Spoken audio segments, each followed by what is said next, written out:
बहुत समय पहले की बात है। एक छोटे से गांव में रघु नाम का एक कुम्हार रहता था। रघु पूरे गांव में मिट्टी के बर्तन बनाकर बेचता था।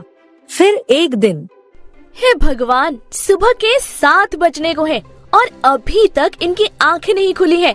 अरे अब उठ भी जाइए महाराज, सुबह हो गई है। अभी तो सुबह के 5 ही बजे, सोने दो। अरे सुबह के 5 नहीं 7 बज रहे हैं। क्या? तब तो आज मर गया। थोड़ा पहले नहीं उठा सकती थी महारानी? सुबह से उठा रही हूँ, तुम उठने का नाम लो तब ना। तुमसे तो बात करना ही बेकार है। अच्छा, अब मैं चलता हूँ। दोनों बात कर ही रहे होते हैं, तभी उनका छोटा बेटा बिट्टू आ जाता है। रो रो रो माँ, माँ गाँव में मेला लगा है, मुझे नई गाड़ी दिलाओ ना माँ, मुझे नई गाड़ी से खेलना है। बेटा जिद नहीं करते, अभी पैसे नहीं हैं। पापा मुझे नई गाड़ी दिलाओ ना, मुझे नई गाड़ी के साथ खेलना है।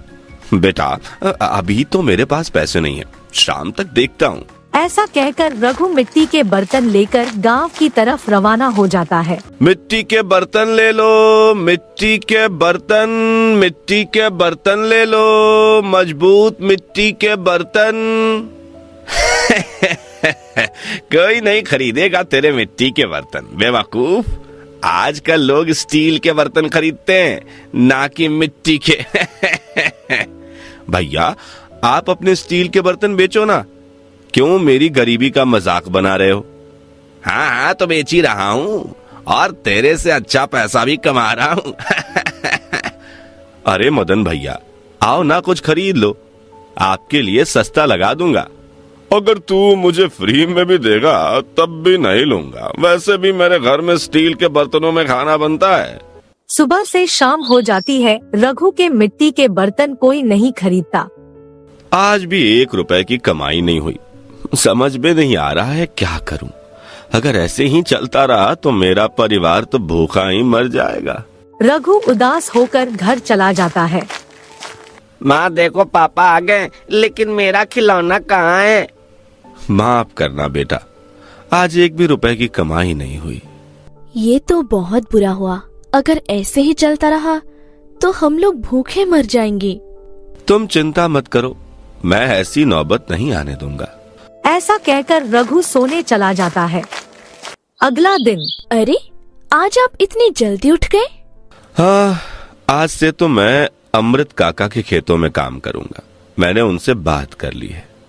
अच्छा, और मिट्टी के बर्तनों का क्या होगा? कुछ नहीं होगा, उसे मैंने बंद कर दिया है। जब बिक्री ही नहीं होती तो क्या फायदा। रघु अमृत काका के खेतों में काम करने चला जाता है। आओ रघु, तुम्हारा ही इंतजार कर रहा था। आपका बहुत बहुत शुक्रिया काका, आपने बिना कुछ सोचे समझे मुझे काम पे रख लिया। अरे उसमें सोचना क्या है, मुझे तो किसी की जरूरत ही थी। वैसे भी मैं घर पे अकेला ही रहता हूँ, तू चाहे तो मेरे साथ रह सकता है। नहीं नहीं काका, मेरे लिए इतना ही काफी है। रघु खेतों में काम करने लगता है। पूरे 3 महीने बीत जाते हैं। रघु दिन रात मेहनत करके अपने परिवार का पेट भरता है। फिर एक दिन, काका मैं क्या सोच रहा था कि हमें खेतों से थोड़ी मिट्टी निकाल लेनी चाहिए।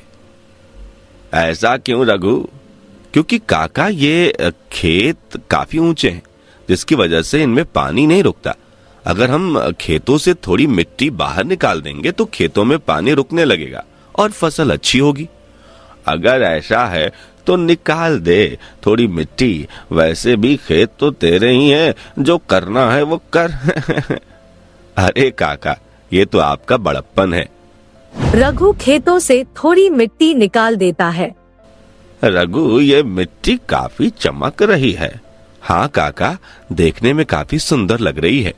रघु, तूने मुझे एक दिन बताया था कि तू मिट्टी के बर्तन बनाने का काम करता था। हाँ काका, लेकिन आजकल कोई मिट्टी के बर्तन खरीदता कहाँ है, इसलिए बंद कर दिया। अरे रघु, तुम इस चमकती हुई मिट्टी के बर्तन क्यों नहीं बनाता? वैसे भी लोगों को चमकती हुई चीजें काफी पसंद आती है। बात तो तुम ठीक कह रहे हो काका, आज इसी मिट्टी के बर्तन बनाकर देखता हूँ। रघु उस चमकती हुई मिट्टी को अपने घर लेकर जाता है और मिट्टी के बर्तन बनाने लगता है। ये क्या कर रहे हैं आप? दिखाई नहीं दे रहा क्या? मिट्टी के बर्तन बना रहा हूँ। दिखाई तो दे रहा है, लेकिन आप तो ये काम छोड़ चुके थे। अरे ये चमकने वाली मिट्टी है, सोचा क्यों ना चमकने वाले बर्तन बनाओ, शायद कमाई होने लगे। रघु उस चमकने वाली मिट्टी से ढेर सारे बर्तन बनाता है और उन मिट्टी के बर्तनों को लेकर बाजार की तरफ रवाना हो जाता है। लो, फिर आ गया मिट्टी के बर्तन लेकर। जाकर खेतों में काम कर 2 रुपए आएंगे। भैया, मैं अपना काम ही कर रहा हूँ, आप मेरी चिंता मत करो। अरे वाह, ये बर्तन तो कितने चमक रहे हैं। ला, मुझे एक मटका दे दे। अरे क्यों नहीं काकी, ये लो। अरे रघु, तेरे ये बर्तन तो कितने सुंदर लग रहे हैं, ला मुझे भी एक दे।